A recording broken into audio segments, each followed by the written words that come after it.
Hey, how you doing, guys and gals? This is Hooksa here, coming at you with a quick video about counting your blessing. It's something the Air Force taught me. Hey, basically, when it comes to counting your blessings, let's talk about real quickly, why we do it, and let's talk a little bit about how we go about getting it done. Okay, when it comes to why we do it, counting your blessings is a skill set to cultivate gratitude, because folks that have more gratitude, that more thankful for the things they have in their life, they tend to be better performers. They tend to be less stressed, less sick.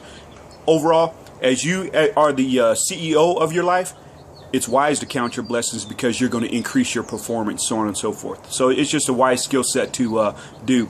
Hey, the other reason why we do it is because you have to purposely fight against your programming in order to utilize this skill set and gain the benefits of it. What I mean by that is, human beings, we have a natural negativity bias. You know what? That's that mentality of always assuming the worst.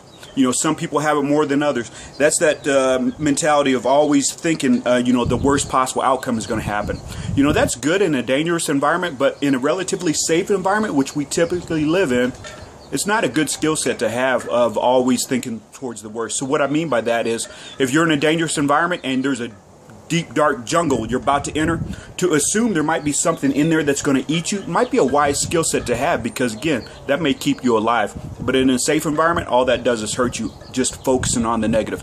A little story to illustrate it, and then we'll kind of get into how we go about doing it. Two chicken farmers, one's a wise one, one's a unwise chicken farmer.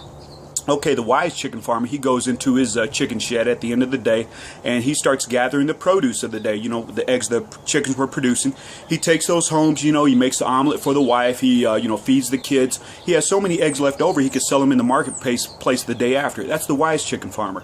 The unwise chicken farmer, he goes into his shed, and instead of gathering the eggs, he starts focusing on all the chicken crap, and he starts gathering that up, and then he takes that home, stinks up the house, upsets everybody, so on and so forth. It really just brings chaos into his own home by just focusing on the crap and bringing that home and choosing to pick that up.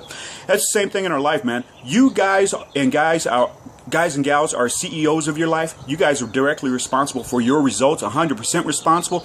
And to choose to just focus on the crap and bring that home is very unwise. Count your blessings enables you to get out of your programming and see all the good you have around you, so you can start focusing on that also. It allows you to have a better picture of what your life is really about.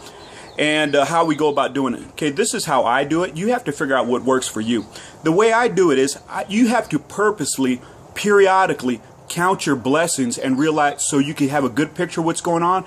I have a rock that I sit on my nightstand, and every night, it's a big rock I painted green, and it sits on my nightstand. So every time I go to bed, that my mental, my trigger, not really trigger, but it's a reminder for me to count my blessings at the end of the day. Okay, what went well today? Ask myself that question. Ask yourself that question. What went well today? Maybe you didn't get in a car accident, or maybe you woke up, in the morning. You have a roof over your head, have food in your belly, or what went well today? How did other people, contribute to that? And it's very helpful if you could find blessings that you had nothing to do with. For example, let me think one. Your commander or whatever came in and gave you a compliment, or your coworker gave you a compliment. It just makes you feel good. You didn't go out seeking that. You just came up and made you smile that day, or something that really touched your heart that day, kind of thing. So think of your blessings and do it on a periodic basis, so you won't fall into your programming. So you'll have a better picture, a more realistic picture of what your life truly is, instead of just focusing on the crap. Okay, you guys have an awesome day, have an awesome week, and make your life a masterpiece as the CEO. Peace out.